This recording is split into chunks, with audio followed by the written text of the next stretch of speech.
आइए सुनते हैं आज की मेरी नई कहानी। वीडियो का पूरा मजा लेने के लिए वीडियो को अंत तक देखिए। कॉल बेल की आवाज सुनकर दीपू ने दरवाजा खोला। दरवाजे पर एक औरत खड़ी थी। उस औरत ने बताया कि वह अरुण से मिलना चाहती हैं। औरत को वहीं रोककर दीपू अरुण को बताने चला गया। साहब, दरवाजे पर एक औरत खड़ी है जो आपसे मिलना चाहती है। दीपू ने अरुण से कहा, कौन है? अरुण ने पूछा, मैं नहीं जानता साहब, लेकिन देखने में भली लगती है। दीपू ने जवाब दिया, बुला लो उसे, देखें किस काम से आए हैं। अरुण ने कहा। दीपू उस औरत को अंदर बुला लाया। अरुण उसे देखते ही हैरत से बोला, अरे संगीता, तुम हो, कहो कैसे आना हुआ? आओ बैठो। संगीता सोफे पर बैठी हुई बोली,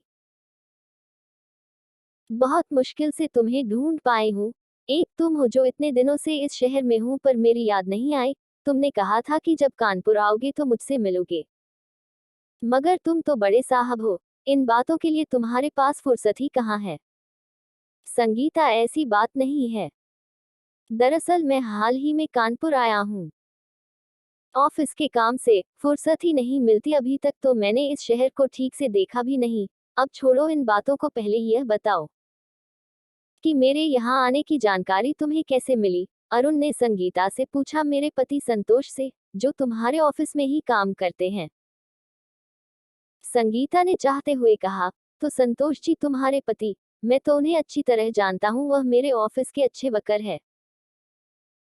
अरुण के ऑफिस जाने का समय हो चुका था, इसलिए संगीता जल्दी अपने घर आने की कहकर लौट गई।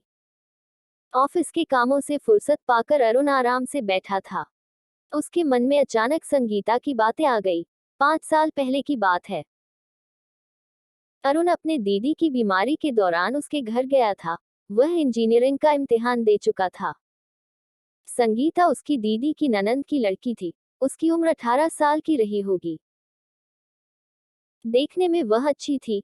किसी तरह वह 10वीं पास कर चुकी थी। पढ़ाई से ज्यादा वह अपने आप पर ध्यान देती थी। संगीता दीदी के घर में ही रहती थी। दीदी की लंबी बीमारी के कारण अरुण को वहां तकरीबन 1 महीने तक रुकना पड़ा। जीजाजी दिन भर ऑफिस में रहते थे।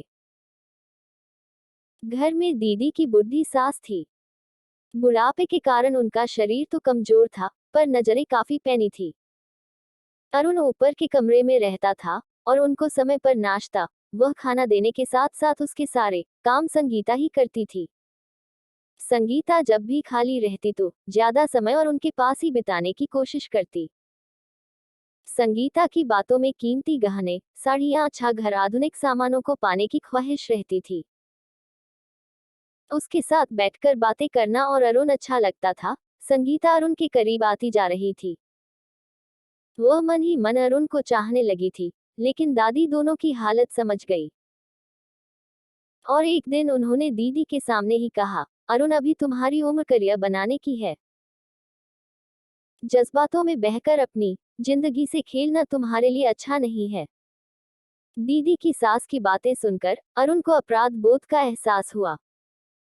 वह कुछ दिनों बाद ही दीदी के घर से वापस आ गया। तब तक दीदी भी ठीक हो चुकी थी। 1 साल बाद अरुण गजेटेड ऑफिसर बन गया। इस बीच संगीता की शादी तय हो गई थी। जीजाजी शादी का बुलावा देने घर आए थे। लौटते समय वे शादी के कामों में हाथ बटाने के लिए अरुण को साथ लेते गए। दीदी के घर में शादी की चहल पहल थी। एक शाम अरुण घर के पास बाग में यूं ही टहल रहा था। तभी अचानक संगीता आए और बोली, अरुण, समय मिल जाए तो कभी याद कर लेना। संगीता की शादी हो गई। वह ससुराल चली गई। अरुण ने भी शादी कर ली। आज संगीता अरुण के घर आई तो अरुण ने भी कभी संगीता के घर जाने का इरादा कर लिया, पर ऑफिस के कामों में बिजी रहने के कारण वह चाहकर भी संगीता के घर नहीं जा सका। मगर संगीता अरुण के घर अब रोज जाने लगी। कभी कभी संगीता अरुण के साथ उसके लिए शॉपिंग करने स्टोर में चली जाती।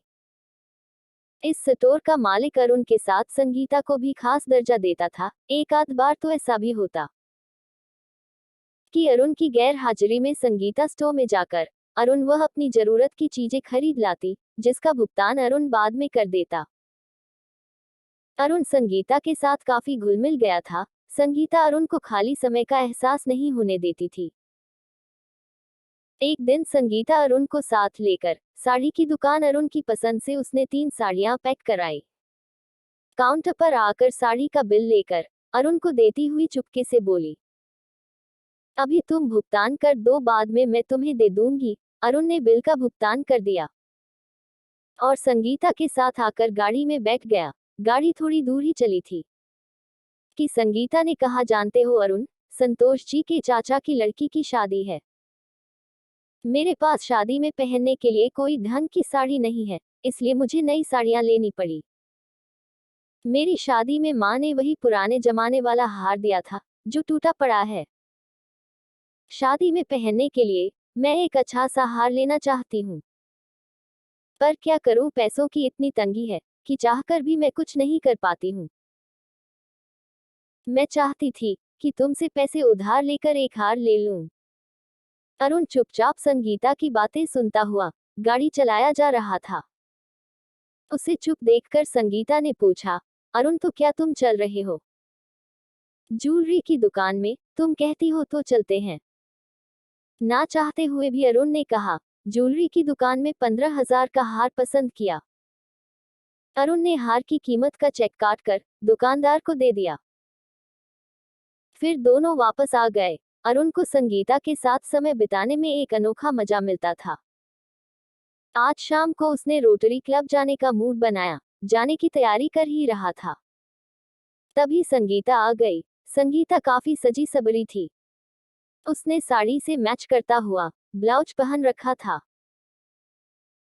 उसने अपने लंबे बालों को काफी सलीके से सजाया था। उसके होठों की लिपस्टिक माथे पर लगी बिंदी ने उस रूप को काफी निखार दिया था। देखने से लगता था कि संगीता ने सजने में काफी समय लगाया था। उसके आते ही परफ्यूम की खुशबू ने अरुण को मदहोश कर दिया। कुछ पलों तक ठगा था, उसे देखता रहा। तभी संगीता ने अरुण को फिल्म के 2 टिकट देते हुए कहा, अरुण तुम्हें आज मेरे साथ फिल्म देखने चलना होगा। इसमें कोई बहाना नहीं चलेगा। अरुण संगीता की बात को टाल ना सका। वह संगीता के साथ फिल्म देखने चला गया। फिल्म देखते हुए बातचीत में संगीता अरुण से सट जाती, जिससे उसके उभरे अंग अरुण को छूने लगते। फिल्म खत्म होने के बाद संगीता ने होटल में चलकर खाना खाने की इच्छा जाहिर की। अरुण मान गया। खाना खाकर होटल तो निकलते समय रात के 1:30 बजे गए। अरुण ने संगीता को उसके घर छोड़ने की बात कही तो संगीता ने उसे बताया कि चाचा की लड़की का तिलक आया है, उसमें संतोष भी गए हैं। वो घर में अकेली ही रहेगी, रात काफी हो चुकी है। इतनी रात को गाड़ी से घर जाना ठीक नहीं है। आज रात में उसके घर पर ही रहेगी। अरुण संगीता को साथ लेकर अपने घर आ गया। वह उसके लिए अपने बेडरूम खाली कर खुद ड्राइंग रूम में सोने चला गया। वह काफी थका हुआ था, इसलिए दीवान पर लुढ़कते ही उसे नींद आ गई। रात गहरी हो चुकी थी। अचानक अरुण को अपने ऊपर बोझ का एहसास हुआ। उसकी नाक में परफ्यूम की खुशबू भर गई। वह हड़बड़ाकर उठ बैठा। उसने देखा कि संगीता उसके ऊपर झुकी हुई थी। उसने संगीता को हटाया तो उसके बगल में बैठ गई। अरुण ने देखा कि संगीता की आंखों में अजीब सी प्यास थी। मामला समझकर अरुण दीवान से उठकर खड़ा हो गया। बेचैनी की हालत में संगीता अपनी दोनों बाहें फैलाकर बोली, सालों बाद मैंने यह मौका पाया है। अरुण मुझे निराश ना करो। लेकिन अरुण ने संगीता को लड़खड़ाते हुए कहा, लानत है तुम पर संगीता, औरत तो हमेशा पति के प्रति वफादार रहती है, और तुम हो जो संतोष को धोखा देने पर तुली हुई हो। तुमने कैसे समझ लिया कि मेरा चरित्र तिनके का बना है, जो हवा के झोंके से उड़ जाएगा? तुम्हें पता होना चाहिए कि मेरा शरीर मेरी बीवी की अमानत है, जिस पर केवल उसी का हक बनता है। मैं इसे तुम्हें देखकर उसके साथ धोखा नहीं करूंगा। संगीता होश में आओ, सुनो। औरत जब एक बार गिरती है तो उसकी बर्बादी तय हो जाती है। अपनी बात कहते हुए अरुण ने संगीता को अपने कमरे से बाहर करके दरवाजा बंद कर लिया। सुबह देर से उठने के बाद अरुण को पता चला कि संगीता तो तड़के ही वहां से चली गई थी। अरुण ने अपनी समझदारी से खुद को तो गिरने से बचाया ही, संगीता को भी भटकने नहीं दिया। दोस्तों, ऐसी ही ऑसम कहानियां पढ़ने और सुनने के लिए हमारे चैनल ऑसम कहानियां को प्लीज लाइक करना और अपने खूबसूरत दोस्तों के साथ शेयर करना और सब्सक्राइब करना। धन्यवाद।